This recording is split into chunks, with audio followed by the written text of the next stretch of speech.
My name is Behn, I'm actually in Daniza. I acknowledge my presence on Seacoast Salish territory, the territory of the Musqueam in particular, Masicho, to Audrey for welcoming us. Of course, I acknowledge our friends in the east, the Mi'kmaq and Elsie Paktok as well, and perhaps some of my friends there, Suzanne and Amanda, who was in that famous photo that my friend there painted and was recently displayed at the Bill Reed Gallery. Are we good to go? What I tried to do was just amalgamate the best ideas and insights that I've had and that people have shared with me over the last couple of years on this issue. I've been working on conventional energy for quite a while. It's what led me to law school. And it's the basis of kind of my identity now. And as a consequence of the film in particular, which I understand we shared with the group tomorrow. This is where I come from. The top picture is looking south from the northern tip of my dad's territory, Etcherdene territory. The bottom picture is looking out the front window of my grandmother's house in Daniza territory at Mobley Lake. I work literally in the bottom corner of that picture. This is where I'm from. My perspective is informed by it, and that's the basis of my understanding. So to the extent that we don't agree, it may in part derive from the fact that this is like what is at the core of my identity. I think that's true of most Indigenous people. I'm a treaty Indian. This is a treaty medallion from Treaty 8.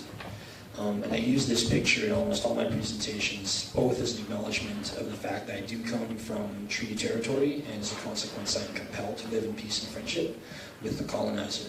And the treaty relationship, much like the medallion in front of you, has corroded and eroded and been disrespected. This is actually the National Archive of this photo. That's where I come from. That's the map of Treaty 8. And I share this to give you some context. My mother's people are Cree and Beaver in the bottom corner there. And my dad's people are the slaves. But the real name's Etcherdene. And this is the modern treaty in modern kind of geopolitical reality. And that gives you an idea of like where I'm from, what I'm all about. So this is what I intend to do. We're going to go through, deal with protocol, which we've done. I'm going to talk about reconciliation very briefly because it's a term that's thrown around a lot. And if you come from a critical legal perspective, as I do, you might want to reconsider what that term means. I'm going to introduce some key terms and a theory that I think will underpin my analysis of these issues. I'm going to deal with the three themes that were identified by Kairos. Which is the concerns on fracking and unconventional energy development on society, ecology, and human rights and democracy, and I'll end with some conclusions. Just my reflections and my suggestions, respectfully, for Kairos and for those of you from the ecumenical community, and for everybody else interested in this stuff. I've been, and many others in this room, have been trying to figure out what to do about these issues. And of course, Robert referred to one suite of things happening, the FPIC and UNDRIP.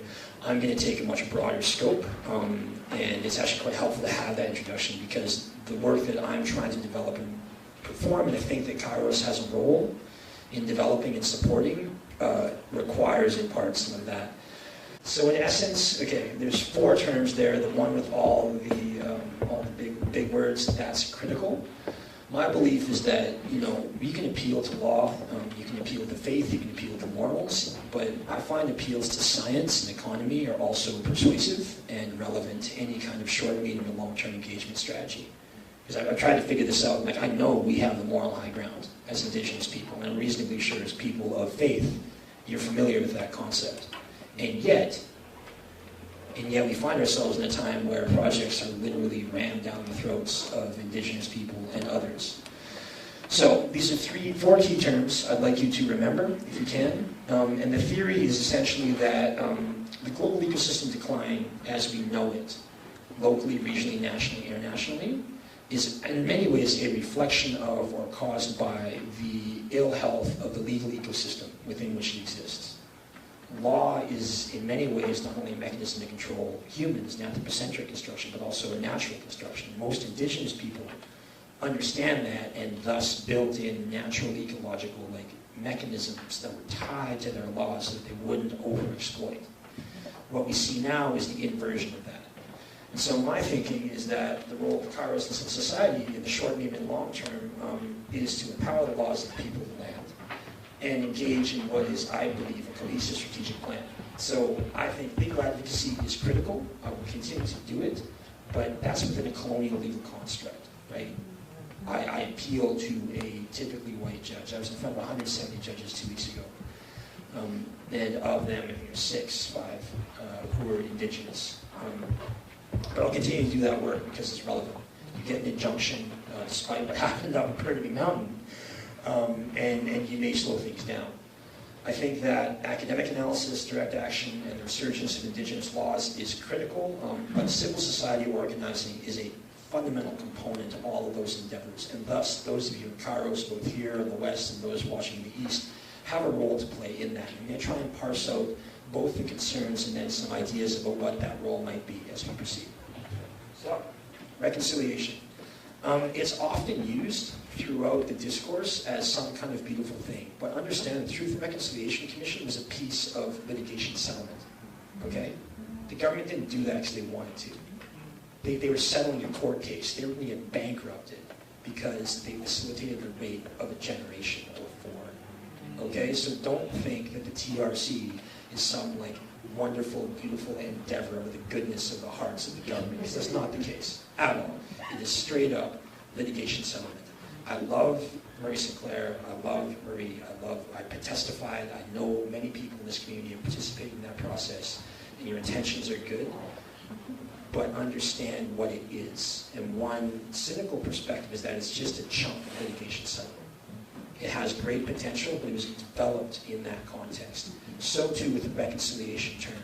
If you read the court cases in particular, Delgenwood, paragraph 186 suggests that we're all here to stay. Interesting theory. Interesting theory. Given the fact that 5,000 kilometers of Indonesia is burning right now, it's not in the major media, given the fact that ambient CO2 concentrations are their highest in human history anyways, that assertion is questionable. Another assertion I have trouble with is reconciliation. This is out of Oxford, where I hope to study one of these days soon. Critical legal theory suggests that it's simply providing non-compatible means to improve the certainty of property arrangements. You want people like me and my ancestors and my people to sign on the dotted line because it perpetuates the privilege that allows for property accumulation and wealth accumulation in certain segments of society.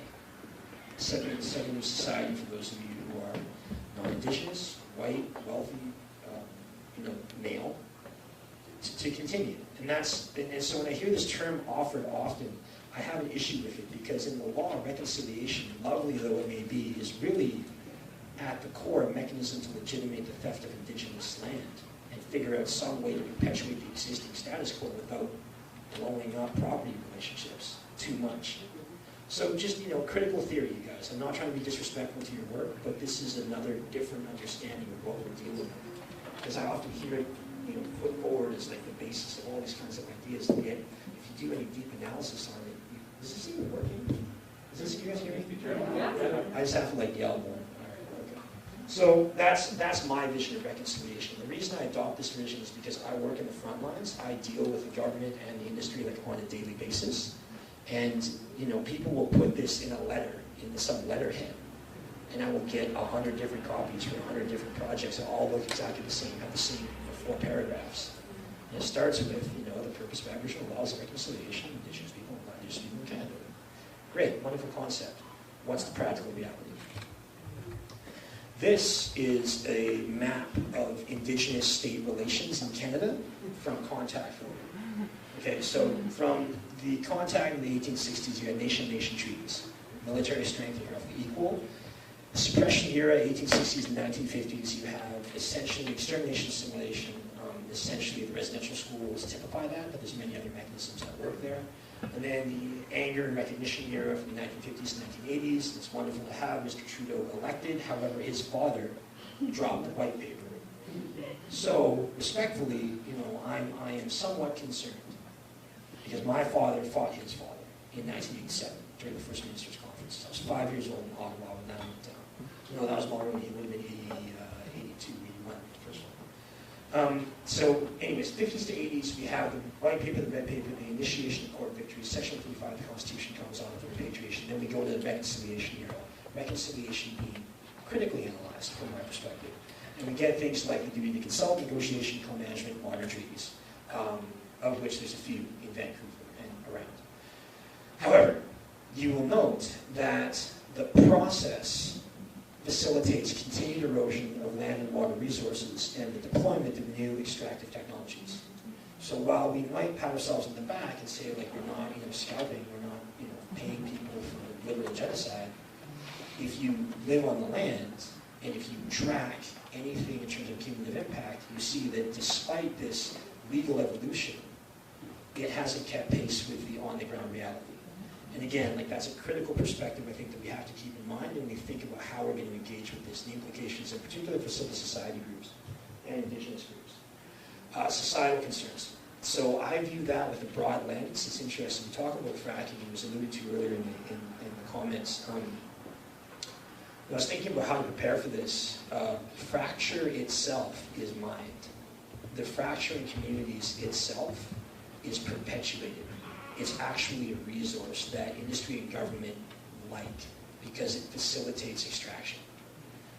Like fracture and fracking, we're not just talking about literal fracking of the subsurface environment or the terrestrial environment due to roads and pipelines and those kinds of things. It's actually the fracturing of communities. But all three of those mechanisms of fracture facilitate each other and are mutually reinforcing. So my vision of societal impacts is expansive because that's how I conceptualize it. So if you don't follow along, like, that's my fault, I guess.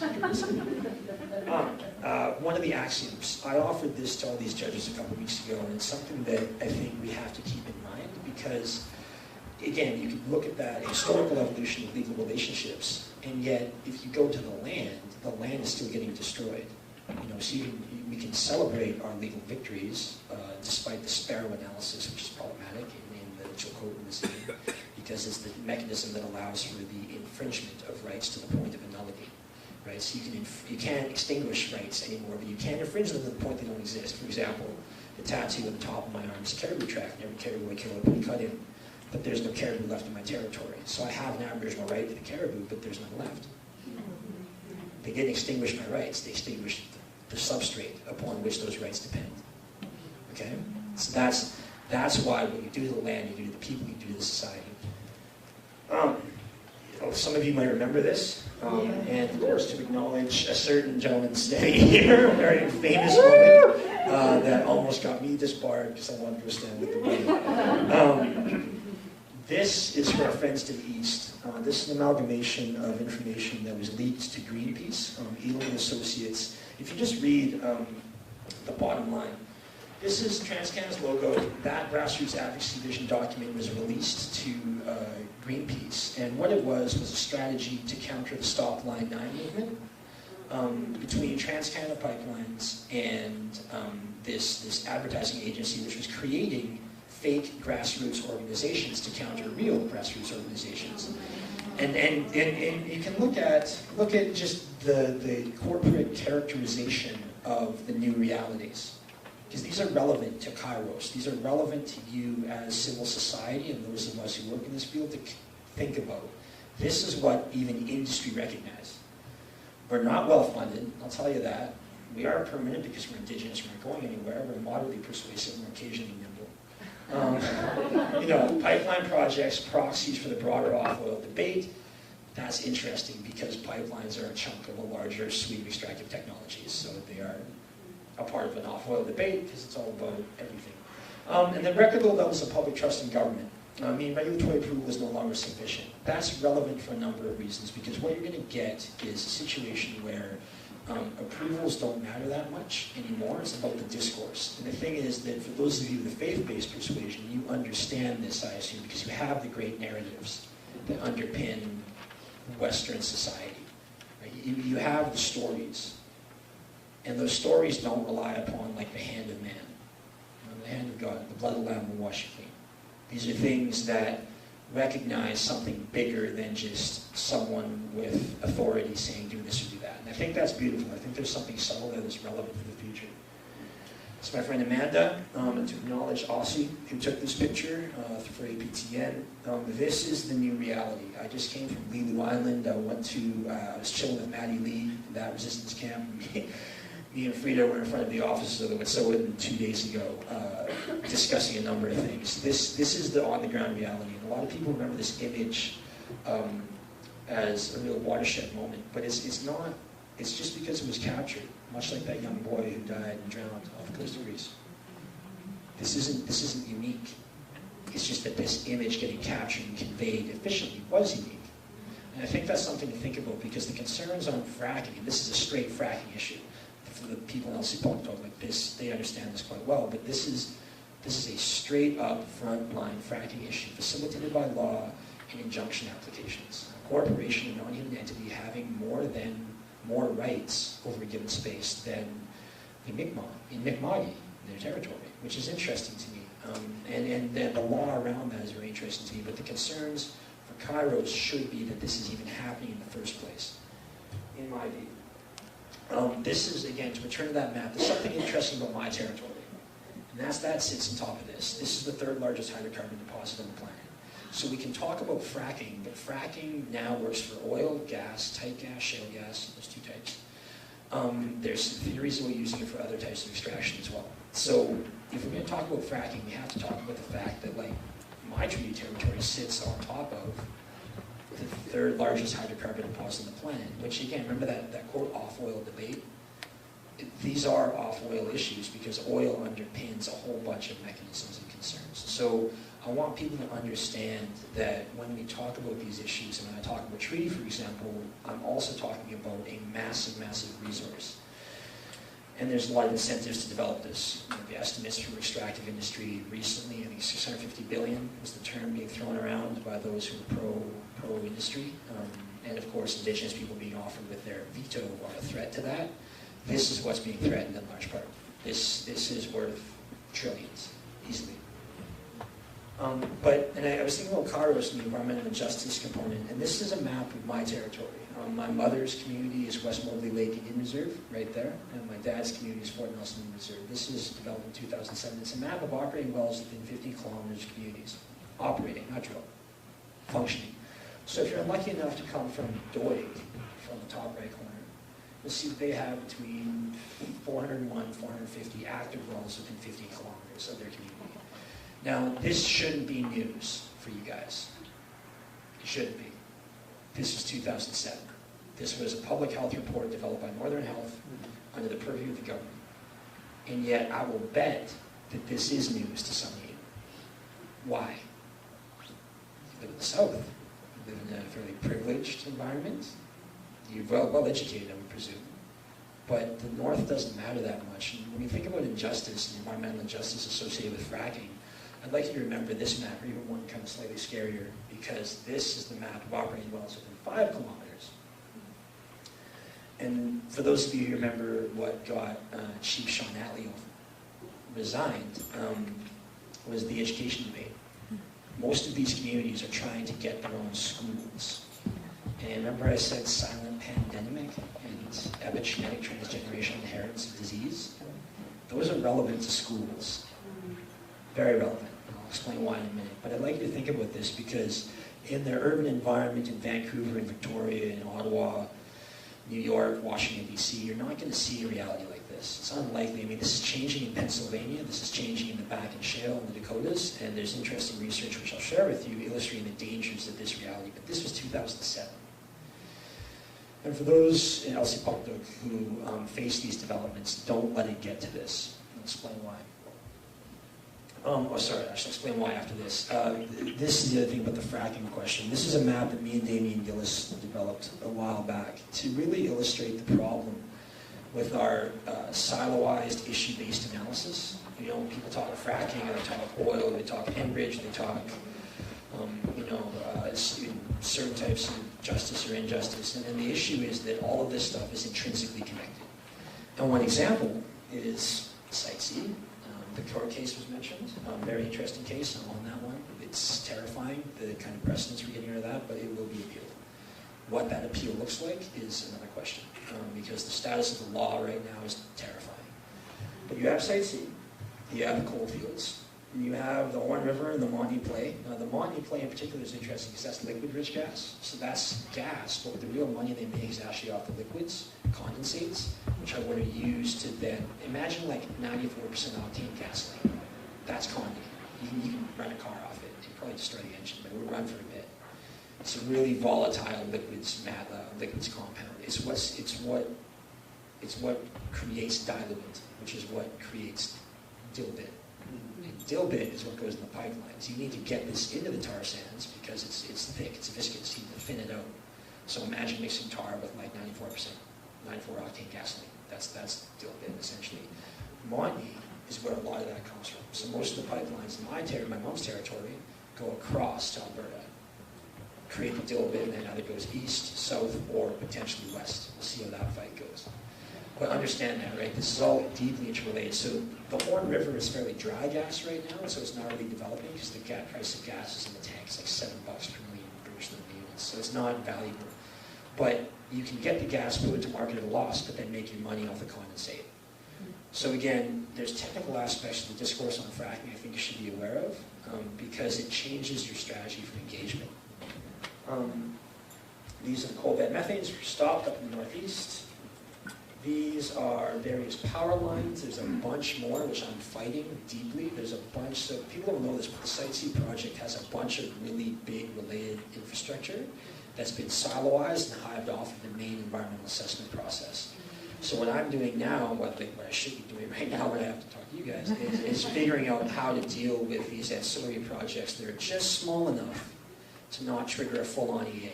But there's like 4 of them. Right, big power lines, upgrades to generating stations, all kinds of stuff. And so it goes. And you'll note up there in the top, condensate from fracking over the tar sands, the Enbridge, they have 250,000 barrels coming into Alberta of condi. Right, it's how this works. The interrelated nature of extractive industry is such that you need to have both in and outputs. We've got a bunch of pipelines. This is nothing. There's at least 8, and PRGT was approved 2 days ago. So for those of you who are on the front line, we have the Oil and Gas Commission issuing the initial permits for PRGT's, Prince Rupert Gas Transmission. So like this stuff is happening now. This is an old map, and it just illustrates some of the connections. Then we got the Enbridge fight, and then we've got a few other lines, and then we've got the collection. And that's the point, right? A fracking discourse, as suggested, is really respectfully a bit simplistic relative to the interconnected nature of these industries, okay? And I'm gonna read something to you. Oh, let's not do that. Let's go back here. This is a map developed by Treaty 8. I want you to see this. It's a year count. This is where my mom and dad are from. I'm gonna read to you while this plays. The statement of facts from the claim of the Blueberry First Nation issued about 6 months ago. It says that the Crown right of the province of British Columbia has consistently made choices to undertake or allow alien land alienation, resource extraction, and industrial activities in the traditional territories upon which the nation's culture, economy, and treaty rights depend. These activities have damaged the forests, lands, waters, fish, and wildlife that are integral to the nation's mode of life and upon which the nations rely. Rather than protecting the Blueberry River First Nations mode of life, these Crown choices have contributed significantly to impoverishment of it. The cumulative impacts of these activities have consistently and increasingly pushed the Blueberry River First Nations to the margins of their traditional territory and have now left the members with almost no traditional territory within which to meaningfully pursue their constitutionally protected cultural and economic activities. Looks like Israeli settlements. Well, and that's an interesting point because they're the same dynamics and the same policies, right? And again, for those of you of the faith, I bet some watching and some in the room have been to Jerusalem, have been to the great divided places, which, by the way, are having a massive resource scarcity problems. Part of the issue in Syria is climate change and water, by the way. And not to be rude about it, but that leads conveniently to the ecology point. And just to finish off the society analysis, my concerns about society, and as stated in the statement of claim, are that society and land are innately connected, especially for Indigenous people, but if you extend the analysis to all of us, then that's not really surprising. That's fundamental. The problem is that the mechanisms by which the feedback loop works are attenuated. You're probably not going to die as a consequence of your decisions. The problems that we've all inherited as this generation derived from many generations before us not being accountable to us in the future. Which is a convenient segue to this. Ecology issues. I'm going to share something with you. The reason that Indigenous people, in my view, matter to this fight isn't just because of our Section 35 rights. I really, really despise the idea that non-Indigenous populations are using Indigenous peoples because they failed to create their own laws to manage the environment. And we're the last hope you have, legally. That gets me so mad. Because if you put it on our backs to save you, you know what's going to happen? That little shred of uncertainty, that potentially relevant law that has yet to crystallize into one form or another, is going to be overladen by other political and economic concerns, separate from the fundamental justice concerns that are justice for Indigenous people.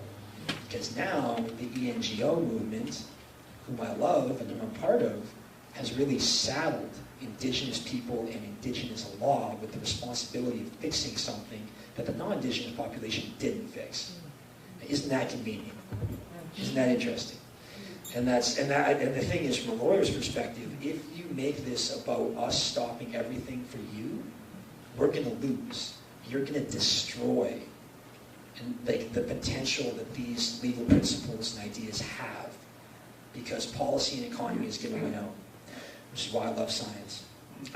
But to finish this thought, the thing is that if you go deeper into Indigenous law, and I'll share some of it with you, because those of you who know me know that all of my tattoos are expressions of Indigenous law. Every one. It was done intentionally. I may share one with you, and I may explain why it's relevant at the end. This is a bull moose trap. This is my right arm. This was the first cut I ever put in. It was the first cut made to acknowledge the first moose I killed when I was 15. Because I believe that, and by the law my grandfathers gave me, that you have to balance things. And when a moose gives itself to you, it's suffering and it's experiencing pain and blood loss. And so I take a small amount of pain and I share a little bit of my blood as just a small token of my appreciation for these beings choosing to give to us. Now, that's interesting because this is a moose leg I cut apart not last summer, but the summer before. I was teaching my cousins how to debone properly. And this is what I found, and this is not uncommon. Small tumor of some kind, not uncommon. This one was small enough that I wouldn't throw away the whole animal. I would cut this out. I didn't have a biopsy kit on me, so I kept it. I didn't keep it. I didn't have the ability to, I didn't have like liquid nitrogen on me in a vacuum flask to stash it. I should have, but those are expensive and tricky. So I cut it out and I fed it to my grandma. But the reason this matters is because if you're dealing with a population who has internalized their laws, I don't need the government of British Columbia or the government of Canada or even the First Nation known as West Moberly to tell me what my law is. My law is built in me. And the reason that's good is because Western law and Western principles are often sledgehammers trying to do a scalpel's job. And the thing about speaking to a faith-based initiative is that your laws, internalized, and I mentioned the Unitarian Church and their history, are similar to this. What you have is an internally compelling mechanism to control your destructive behavior. That's important. That's actually quite efficient. That's more efficient than the RCMP. That's more efficient than administrative penalties for exceeding selenium guidelines in your watering process or dewatering process for a coal mine. Right? Internal processes are actually more efficient. They cost less. You don't need the coercive power of the state to come down and compel people to do the right thing. And so too with this law articulated in my arm, that I will always hold it and I'm to account for every single moose I've killed. I will never forget each one. I'm compelled to remember the place, and I will suffer a tiny bit, admittedly. I have a high pain tolerance for those consequences. And I think that's important because that's actually efficient. That's a way to move forward in terms of resource management. Scary stuff. The violation of the parents echoes to the children and grandchildren. This is the big, complicated stuff. I love science, I'm a total nerd. And when you think about the ecology and the implications of fracking, I want you to look at this. This is two conclusions from two recent reports. I'll hyperlink them to you guys. I have copies, or I was trying to get copies. But just read the conclusions. The top conclusion, this is birth outcomes, maternal residential proximity, natural gas development in rural Colorado. It was published last year. It was re-updated September 30th of this year. And remember that map of operating wells for 5 kilometers? And then the second one, this is somewhat different. This is, again, published quite recently. Preterm birth and physician-reported high-risk pregnancy. This is the most emergent research out of Colorado and Pennsylvania, two of the more developed fracking fields in the U.S. Science moves quite slow, but it does move. And the funny thing is that for those of us in this fight, science is going to support us in our analysis. The problem is that this is the analysis now, but we're 10 years into the experiment. So our baselines have shifted. Our endocrine systems have been impacted. You know, our literally our DNA or RNA is being altered, likely. So this kind of analysis is useful. It's recent research that I'd like Carlos and others to refer to when engaging with this development. This is literally like a month old, okay? And I'll provide you guys links to it. It's good to think about. The reason it's personally relevant is because of my face. I have 7 plates and 20 screws in my face. And when you think about congenital heart defects and birth abnormalities, I have a personal reason to engage with this. But it's not about me, it's just about like kids suffering at the end of the day. I empathize with that because I had 18 surgeries before I was 18 years old. This is essentially, this is the key slide from the first piece of a scientific analysis that proved that exposure of a gestating female to hydrocarbons would have transgenerational sperm mutations.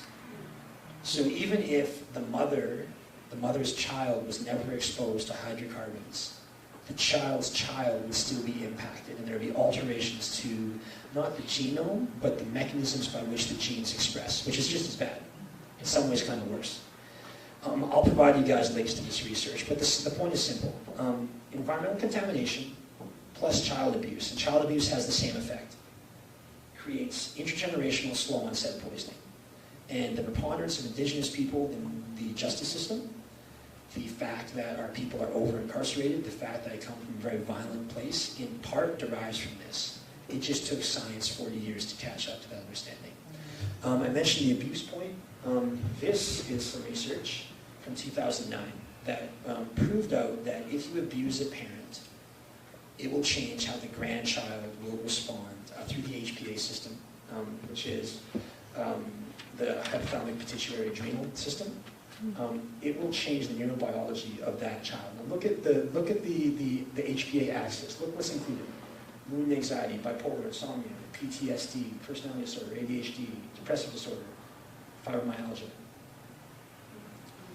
If you live up in these territories, your grandparents could have given you this. And I'll tell you, the laws they're not great now. They were terrible back in the day. Terrible. This is research from 2009. Why is this not discussed? This is a concept. Like when my dad got raped in residential school, it changed how my children will respond to cortisol. Now think about that combined with the exposure to hydrocarbons. Put them together. Right? Like people are poisoned slowly, and that's a fact. Now, slow poisoning is well understood in the academic analysis. These are some recent references. This is stress exposure. Take a child from their mother. Think about indigenous people having some of the highest rates of child apprehension in the country. That leads to social anxiety and recognition and stress resilience. That's 2011. Traumatic paternal stress, like, for example, having to decide whether you want to destroy your territory to make some money, or you want to live traditionally and then be labeled, whatever. Or, this one's gestational strain for swimming, but probably not relevant. Point is that this is recent research that really illustrates some of the deeper concerns and dynamics that people have been talking about for generations. And I offer this to you, one, that I hope for those of you who are science oriented, you read it. For those of you who are policy-oriented, I hope you consider the implications. And for those of you who are concerned about justice, internalize it and figure out what it means to you to be a part of this. Because it is slow onset poisoning. It's no less poisoning. This is some recent research being done. I think it's interesting that CBC picked up on this. It's good to see young Indigenous sisters stepping up in the research, and the media picking it up. To me, there's a lesson here for Tyrus. You guys have to really support people who are doing this kind of technical work and honor them. Okay? Does that make sense? This is terrifying. So I talked about silent pandemics. Do you guys know who the Ethel Corporation is? Some of you? Okay, leaded gasoline. Mm-hmm. They were the guys who argued against removing lead from gasoline. Mm-hmm. And the thing is that this, okay, this is kind of technical, but like essentially, if you get yourself, this is where someone dies from exposure to lead. This is an adult. This is where a child will suffer a mean 10% decline in IQ, population of 100,000 kids. The mean decline would be that big. That's subclinical. You can't really test that easily with a longitudinal analysis, without studying the kids for like a generation or two. Below that, that was called a silent pandemic, which would be, say, a 1 or 2% decrease in the mean intelligence of 30 million people. Now, this is work that was done by Dr. Philip Landrigan on inorganic lead and looking at the implications for developmental delay. Very interesting work, because where I come from in Northeast BC, my cousins learn differently than most kids. But because it's subclinical, and this compound over here, that's BTEX, common in most fracking processes. They discuss that length. Yes, ma'am?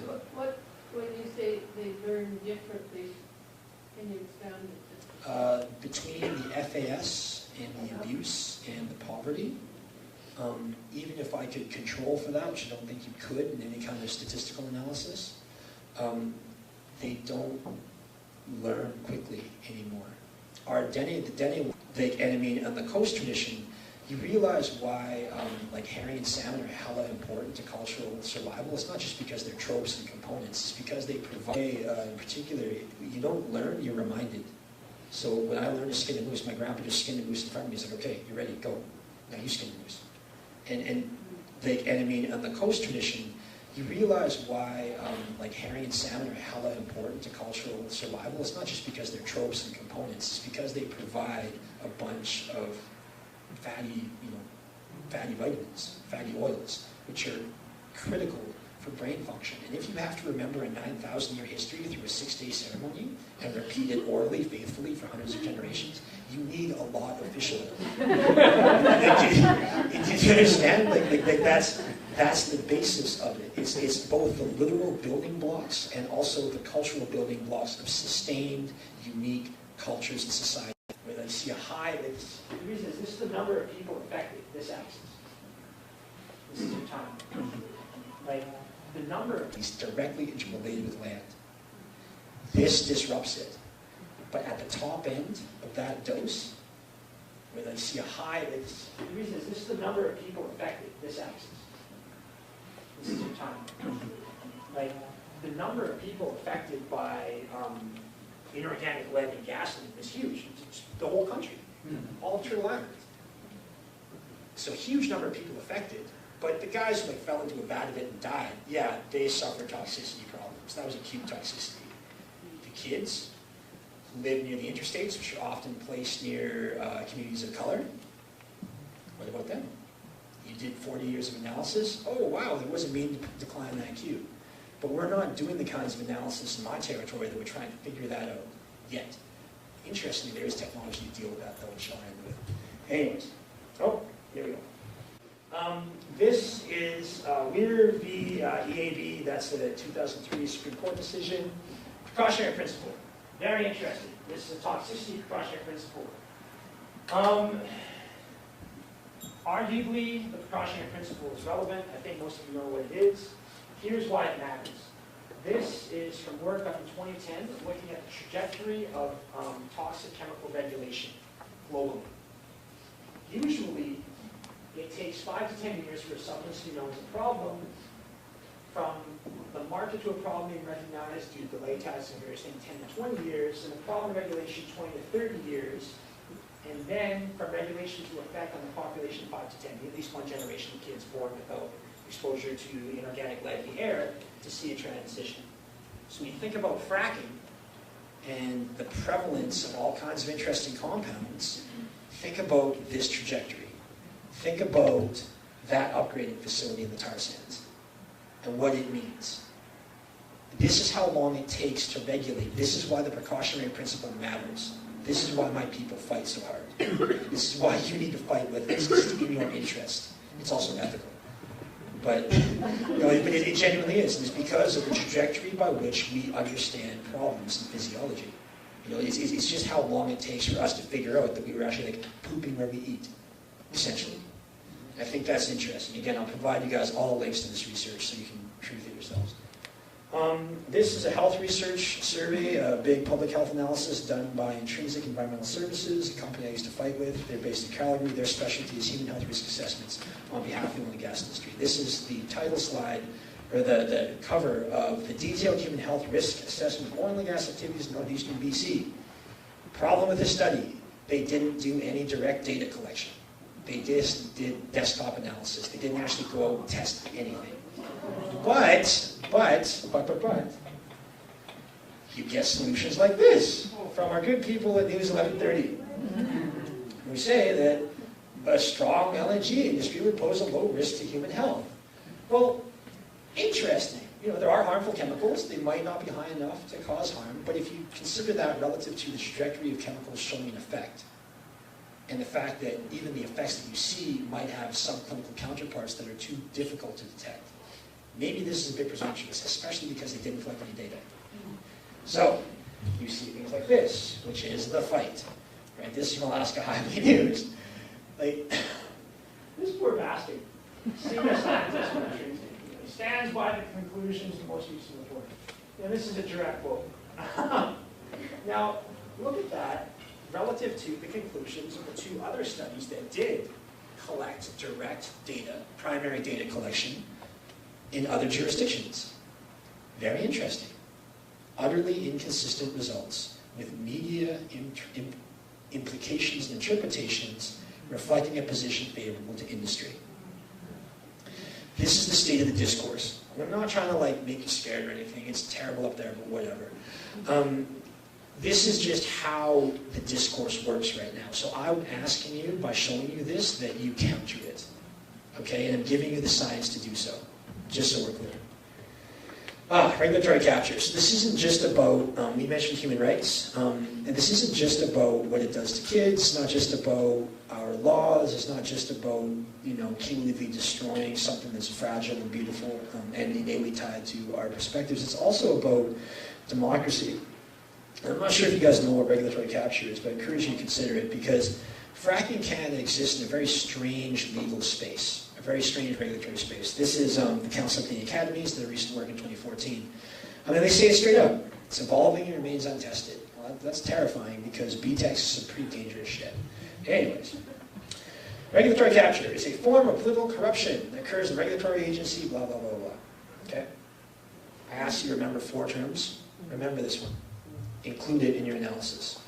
Include it when you see headlines like I just showed you. Include it when you see people say this or that about the discourse. This is the Media Relations Protocol for the provincial government. This protocol is what chilled science in this country. Okay? Think about it. Now, Justin's in, and we'll see what that does. But, governments change, bureaucracies don't. Okay? You're not going to displace a bunch of senior bureaucrats. I mean, their unions alone would never allow it. You couldn't even afford their buyouts. They would bankrupt the government if you tried to get rid of all the bureaucrats who work under this policy. It just wouldn't happen. Will this policy change? I don't know. The implications, though, of a policy like this are that if you can't trust government to faithfully report industry, and if you can't trust government to faithfully analyze industry, remember the intrinsic report? No ill health, but we didn't collect any data. Then what does that mean for Kairos? What does that mean for you? people who are ethical, people who have deeply held principles. And that's a real question. I mean, I ask you to internalize that and reflect upon it. And here and also in Moncton and wherever else. What does it mean now when you can't trust government and industry and science? Or if you do, certain different kinds of science. And that's the regulatory capture point is the critical point, because that's where this ridiculous bullshit that is oil and gas industry intersecting with government really gets ugly. And I don't understand why people don't care, because like my alma mater, ELC, media and public access, fellow scientists, politicized, yep. Scientists not allowed to speak to reporters without consent of media relations officers. This is the reality. And here's the thing, like the SFU work, knowledge gaps, critical. I may include that in my final point.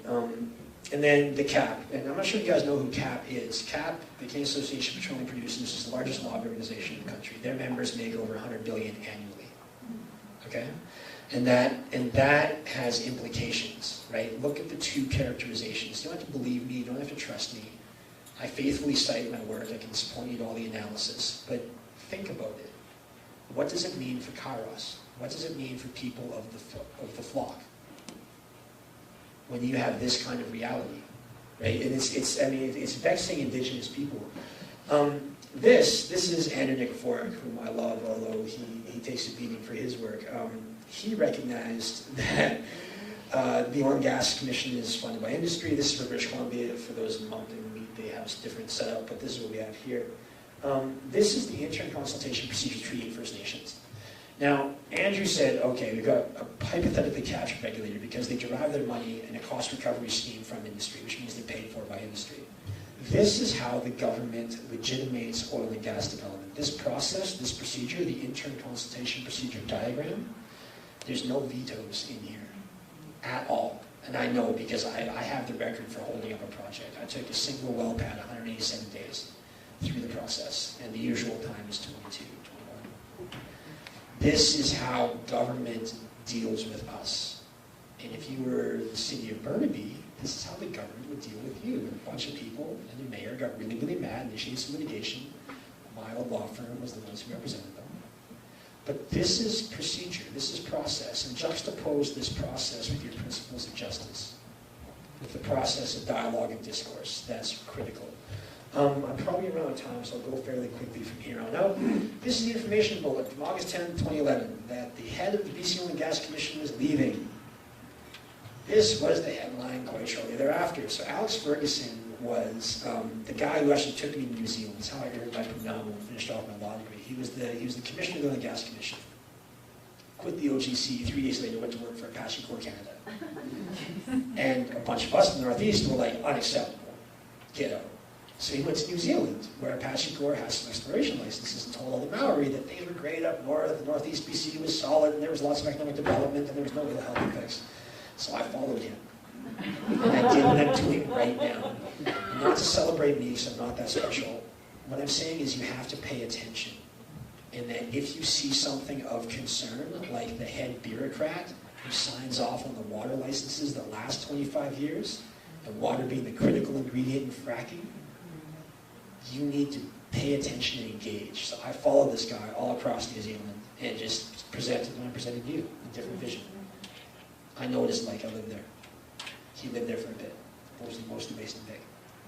So, very interesting reality. Litigation. And the Oil and Gas Commission has a deep, entrenched relationship with the Alberta Energy Regulator. Remember that map of the Western Canadian Sedimentary Basin, third largest hydrocarbon deposit on the planet? The AER, this is the MOU between OGC and AER. Just look at these underlying points. Transfer information and data, including results of inspections and audits. That sounds great, but in the context of Bill C-51, the way the OGC and the AER interrelate is terrible. Support the development of standards. Oh, that sounds pretty good. How about share information with approaches to raising awareness to both parties in the regulatory activities? Remember the Edelman Associates leaked document? That's what that is. That was a communications document. But this is how the regulator aligns itself to protect the industry. And I don't mean to share these like really technical aspects of oil and gas legislation, except to suggest that entrenched in the process of regulation, for those who appeal to regulation, the process of law and due process and all that, like if you actually look deeply, the process is deeply flawed. And hidden in the process, these fine print terms, are the mechanisms by which the process and the discourse gets twisted. So, these are critical questions. Who regulates it? Who has a voice? Does Kairos have a voice? Do the scientists have a voice? Do the indigenous people? I mean, we do when like people like these ones here stand up and say, get the hell out. But we know what that looks like. Remember Amanda? She was doing a tobacco ceremony with you feather before she got swamped. Who has the voice? And what is that voice? What's it useful? And the other thing is that this is a recognition from my work. The Canadian approach is focused on assessment and expert panels. In the US, it's kind of process-driven, but not quite the same. The Council of Canadian Academies work is really interesting, but there's some specific processes, Nova Scotia, the Wheeler Report, the Yukon Select Committee stuff. These are where this discourse happens. And the reason I share this is that I need Kairos, I need people who have a degree of intelligence and ethics like yourselves to step into these processes. You got to be on it front line. You have to be in the process when they talk about this. BC never talked about it. BC went crazy. And this is an interesting point. This is what CAP says about fracking. And the reason I share this is to suggest to you that industry knows it's a dicey play. This is the lead position. This is as real as it gets for the industry, and even they recognize it's a lightning rod and it's political. I need allies and supporters to help us in that recognition. Yeah, I'm not going to go into that. It's the Council of Canadian Academies recognize the fracking regulations are insufficient, and then of course there's a counterclaim. They're robust and sufficient. And the thing is that this happens in Indigenous communities too. I talk about fracking. The fracture isn't just between the scientists and the federal provincial government or the Oil and Gas Commission of Indigenous peoples. This is AFN National Chief Aglio, former National Chief Ovid Mercury, being called out by Art Sterrett for their support for a Prince Rupert upgrader oil facility. And I don't, it's a hilarious picture, Art.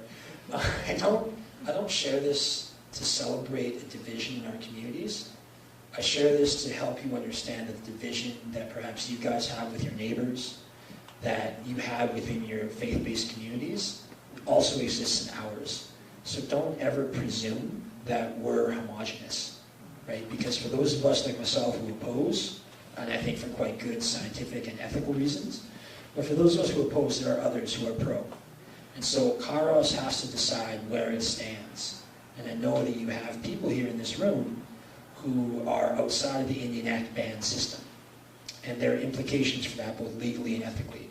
And remember how I said earlier, if you saddle Indigenous people with the responsibility to deal with this stuff, you're going to cause consequences for us. And one of them is that our legal status changes. The other thing is our communities break. You know, we were lucky enough to survive a couple hundred years of genocide. Now we have to, decide whether we're celibate or traditional. And what are the ethical implications of that for you as allies, as concerned settler supporters? Right? It's a tough one. And it's tough inside because all the men there are pretty good men. So, I'll end with this. This is my thinking. On society and human rights, you have to engage with a network, an intersecting network of regulators and actors. These are my mechanisms to do it. Multi-generational land occupation, like the kind envisioned at the Unistoga camp, at Maddie Lee camp, at Lilu Island camp, and arguably El Sipoktok, although that was a very resistant, reactive process. Those sustained occupations work. They're the only thing that really has, actually. Indigenous sustained occupation of land is what allows me to speak the way I do about my territories. My grandpa didn't move. My grandpa's grandpa didn't move. You have to support that. Institutional memory. You have to understand, as faith-based initiatives, that you are obliged to understand the history of the institutions that regulate these processes. You also have to understand something of the science, right? You have to understand the health implications of maternal exposure to hydrocarbons and the implications for generations down the line. When I say intergenerational memory, I don't just mean like you remember, I mean you recognize that the generations after you will internalize both the physical and spiritual implications of what you're doing. And that's critical. There is strength there, but there is danger too. The knife always cuts both ways, right? My body, my mother's body remembers the trauma of her violations as a young woman. That's a consequence. That's intergenerational memory too. So keep that principle in mind as you do this work. Strategic engagement. I'll end with that. I don't want to go into much of that because there's more to it. Sophisticated data collection by citizens. If you can't trust industry and government, you have to collect the data yourself. And I can share some ideas on how we're trying to do that in the indigenous community. I think other citizen scientists have to step up in many ways because there's just a paucity of research on this stuff. There's no data to truth out what we know is already true.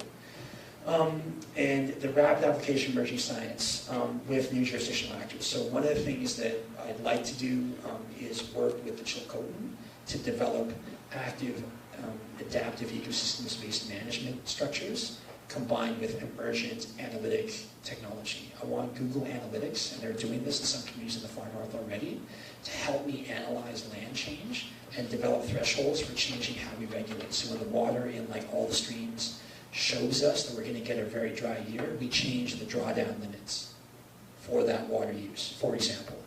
Right? This is how you use emerging technology in new jurisdictional space, like tidal lands, to do something positive. My hope is that if you were to do that in Chilcotin territory, you would inspire regulators in other environments, whether it's municipal or provincial or federal, to adopt that model. And you guys have the obligation of supporting that work. You have the obligation, in my view.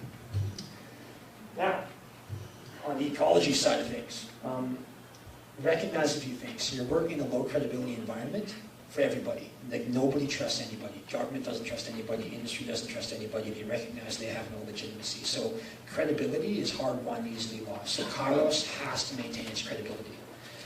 Second, then you have to engage where credibility gaps exist, like the regulatory structures, and you have to increase the credibility of the scientific analysis, right? Because those truths about how hard it is to regulate toxic chemicals and they're exposed to kids, those are relevant.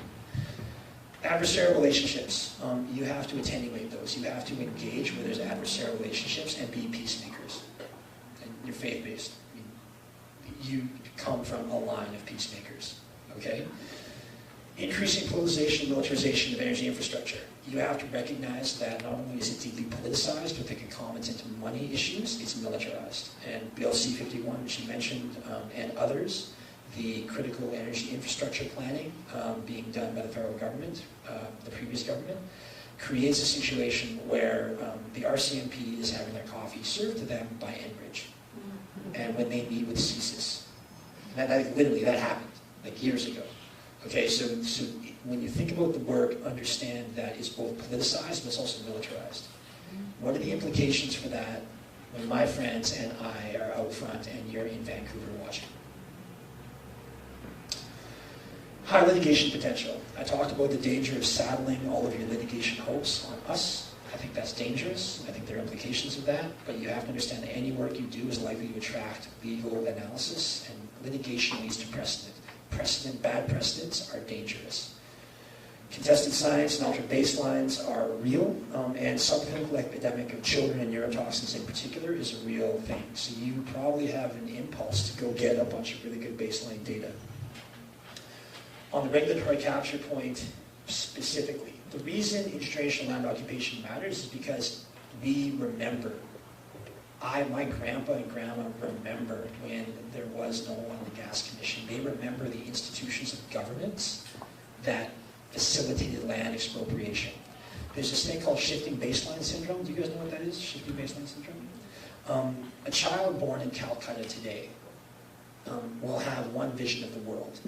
Very, very different from that child's great-great-great-grandparents.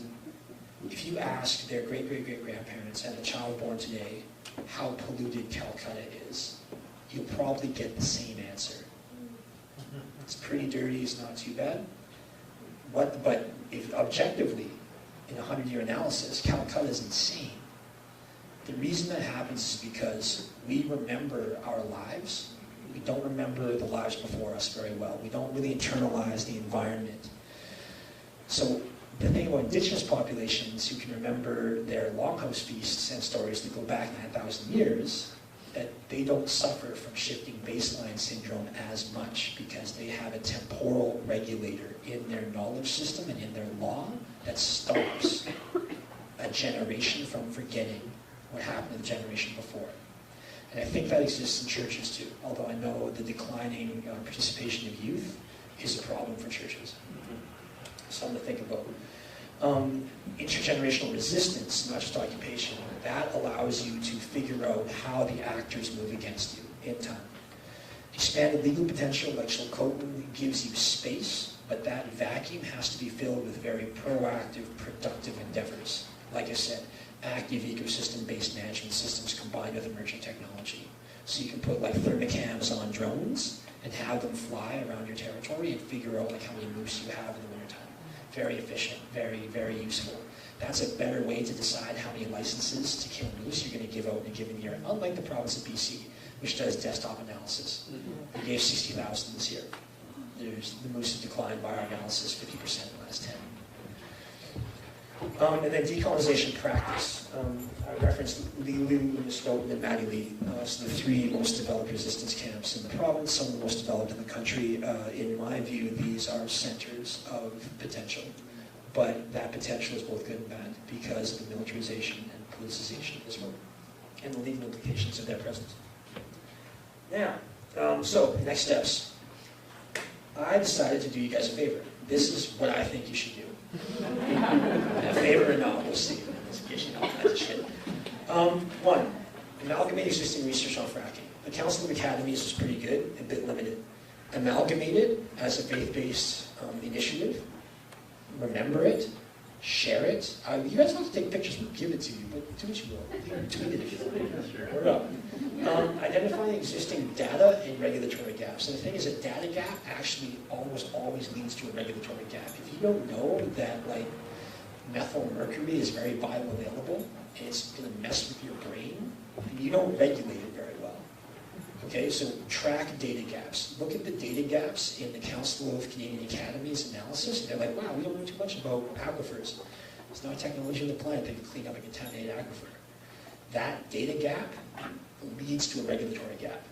You got to fill both. If you fill both, you're going to improve the process.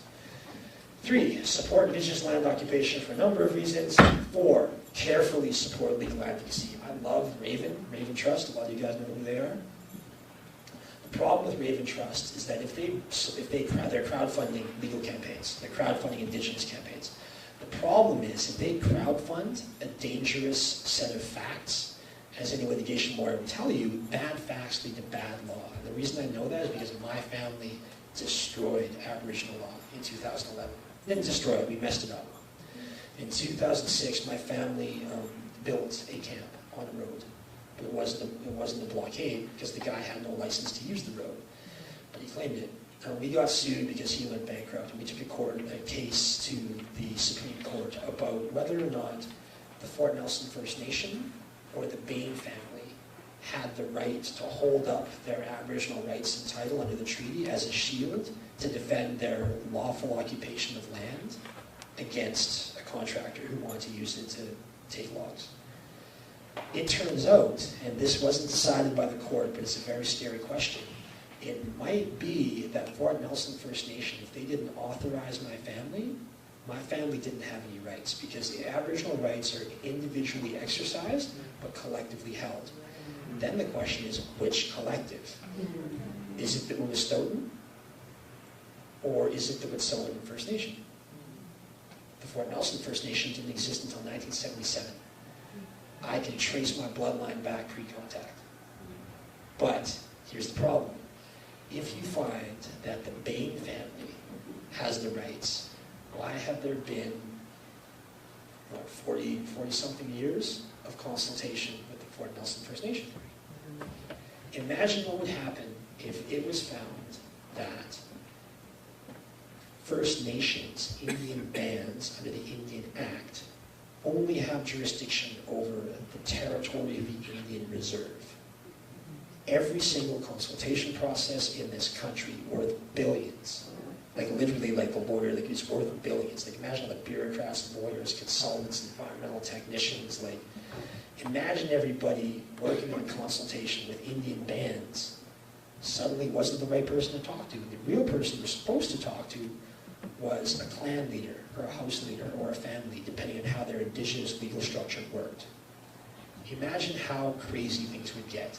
And I said this to our lawyers, like, you guys, like, there's no way we can win. There's no way we can win. Luckily, the court didn't decide that question of who's the right holder. Which group holds the rights? Is it the clan leaders or is it the Indian band? But if you game out in your head, imagine being the judge who drops that decision and changes the whole landscape of consultation in this country. Like, you might get murdered. I mean, literally, I'm not even lying. Like, you might get dropped. You will definitely be shunned, and your decision will likely be overturned, just because of the economic implications. Which is why you have to be careful which litigation you support. Because I'm down for the argument that we have intrinsic, inherent sovereignty. I am not down to put that argument in front of a colonial judge who I know will rule against us, because that ruling at the Supreme Court will be Canada-wide forever. And you can look at what's happening right now with the Supreme Court not wanting to hear certain cases. They just turned down the Chaco River case a week and a half ago, and that was a win. Like, oh yeah, the BC Court of Appeal was right. Indigenous people can't sue for trespass. Great. The reason they didn't hear that case, is because had they heard the case, in my opinion, had they heard the case, that precedent from BC-specific jurisprudence would be Canada-wide. Like, nope, don't want to touch that one. You guys figure it out down there. You be careful what you support, okay? Very careful. Which is why lawyers are handy. Expedite deployment of new research and monitoring technologies. That's pretty self-explanatory. That's short-term stuff. This is stuff I expect you guys to adopt within a year. Okay? This is resource. You can resource this like tonight. In the medium term, you have to develop and support health and ecology research with a focus on water. I'm the executive director of the Keepers of the Water. I don't say it for self-interest. It's where the battle's going to be fought. High-pressure gas pipelines operate at a pressure roughly double oil pipelines. So Enbridge is dead thanks to Justin Trudeau. Okay, it wasn't Enbridge that matters to me. It was moving ungodly amounts of dilbit to the coast. And a gas pipeline can do that just the same. So, while Enbridge was being the fight, what about PGRT? What about Coastal GasLink? What about all the gas lines? And the other thing is, gas lines and oil pipelines are also easily retooled for water. You can look at what's happening in China. China doesn't frack, not because they don't want to, it's because they don't have enough water. For real, do the research. Check it out. It's terrifying. They're happy to take gas from us because they don't have all the water they need to get it. And imagine when gas is worth 10 times what it's worth now. Then the technology gets developed to develop that resource. But at this point, we're the easiest game in town. So you have to do the research, you have to focus on water, because water is going to be the big fight. Develop sustainable ally relationships. Kairos and other initiatives and civil society groups have to be sustainable. Most of us who've done this work know that it burns you out. It literally, like, people hurt and die because the stuff hurts you. It's a toxic process. So you have to be sustainable. Self-care matters, group care matters, ethical allyship matters. And I put that to the Kairos group in particular because you guys are so big on ethics. And then develop alternative sustainable energy solutions. And the Lubicon Nation is a really good example. Melina Lavican Massimo and David Isaac did some really interesting work getting the Lubicon Nation, which is in the center of SAGD development in Alberta, on the large-scale solar. If you look at what the big oil and gas companies are doing relative to renewable energy, though, be terrified, because they're trying to market it. You know, the reason that you haven't seen widespread adoption of renewable technology is because there's enough people making enough money off of oil and gas now that they can stop it while they figure out how to own it. The reason that, small-scale energy production, sustainable energy production is terrifying to very, very wealthy entities globally because they can't control it, right? When you have a roof full of solar panels, you don't need as much of ExxonMobil's product, especially if you have an electric car and a Tesla company battery to run it, right? So like the geopolitics and economics of the energy infrastructure globally are relevant. So when I say develop sustainable energy, it's not just about doing low carbon work, it's about being sustainable, not being beholden to an entity that is a profit imperative. And the final one, long term, I have some ideas, but we can talk about that because I've talked long enough. Okay, so thank you for your time. Those are my thoughts.